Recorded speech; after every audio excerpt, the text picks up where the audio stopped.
There is something beautiful about praying for someone you haven't even met yet. You don't know their name. You don't know their story. You don't know what season of life they are currently in, but you can still bring them before God. And what many people don't realize is that praying for your future husband is not only about asking God to prepare someone for you. It is also about allowing God to prepare you. Because before two people come together, God often works on their hearts individually. He teaches, He grows, He changes perspectives, and He reveals things that need healing. Sometimes the answer to a prayer is not immediately meeting someone. Sometimes the answer is becoming someone who is ready for the kind of love you are praying for. So today, let's talk about 5 things that start changing when you begin praying for your future husband. The first thing that starts changing is the way you understand love and relationships. Many people enter relationships based only on feelings. They focus on chemistry, attraction, excitement, and the way someone makes them feel in the beginning. But while those things can be part of a relationship, they are not enough to build something lasting. When you begin praying for your future marriage, your perspective starts becoming deeper. You begin to understand that character matters. You start noticing qualities that are not always visible at first. You begin asking different questions. How does this person treat others? How do they handle responsibility? How do they respond when life becomes difficult? Are they honest? Are they kind? Are they willing to grow? Prayer changes the way you see relationships because it moves your heart from simply wanting someone to wanting something healthy. Proverbs 31:30 says, "Charm is deceptive, and beauty is fleeting, but a woman who fears the Lord is to be praised." This reminds us that what matters most is not only what we see on the outside, but what is happening inside someone's heart. The second thing that starts changing is your ability to trust God's timing. Waiting is not always easy, especially when it comes to love.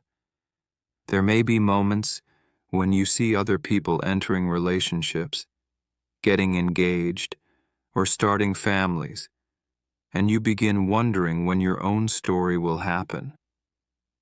You may feel like something is missing, or like you are falling behind. But prayer changes the way you experience waiting. Instead of seeing waiting as a time where nothing is happening, you begin realizing that God can still be working during that season. He can be shaping your character, strengthening your faith, and preparing your heart. Ecclesiastes 3:11 says, "He has made everything beautiful in its time." God's timing is not always the same as our timing, but that does not mean He has forgotten about you. The third thing that starts changing is your own heart. This is something many people overlook. When you pray for your future husband, you may begin realizing that God is also working on you. You may discover areas where you need more patience.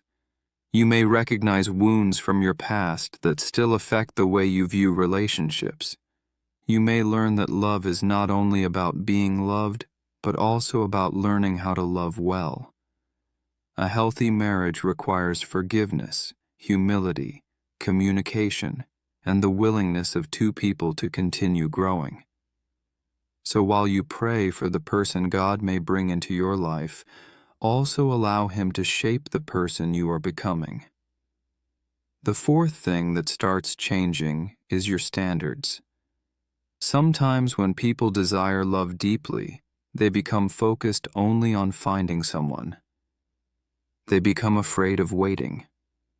They become afraid of being alone. And because of that fear, They may accept things they should not accept. They ignore warning signs. They overlook character issues. They settle for attention instead of looking for genuine commitment. But prayer brings wisdom and clarity. It helps you understand that having a relationship is not the same as having a healthy relationship. The right person should not only make you feel loved, they should also respect your values, encourage your growth, and have a heart that seeks God. Matthew 6:33 says, "Seek first the kingdom of God and His righteousness, and all these things will be added to you." When God becomes your priority, your choices become guided by wisdom instead of only emotions. The fifth thing that starts changing is your peace. One of the greatest things prayer gives us is peace. Not because we suddenly know every detail about the future, not because we know exactly when everything will happen, but because we remember that God is in control. Sometimes we carry so much pressure trying to figure everything out. We worry about when we will meet someone. We worry about whether our story will happen. We worry about whether we are behind in life. But prayer reminds you that your future is not something you have to carry alone. Philippians 4:6-7 reminds us to bring our worries to God through prayer, and that His peace will guard our hearts and minds. That peace allows you to enjoy the season you are currently in, instead of constantly wishing you were somewhere else. Praying for your future husband is not just about asking God to send someone into your life. It is about allowing God to prepare your heart for the kind of relationship you desire. It is about learning what love truly looks like. It is about growing spiritually, emotionally, and personally. Because the goal is not simply to find someone. The goal is to build something that honors God. So if you are praying for your future husband, don't only pray about who he will become. Also pray about who you are becoming. Ask God to give you wisdom. Ask Him to help you grow. Ask Him to prepare both hearts in His perfect timing. Because the strongest relationships are not built when two perfect people find each other. They are built when two people who are willing to grow come together and choose to love each other with patience, kindness, and commitment. And while you wait, remember this: God is not only preparing your future, He is preparing you for it.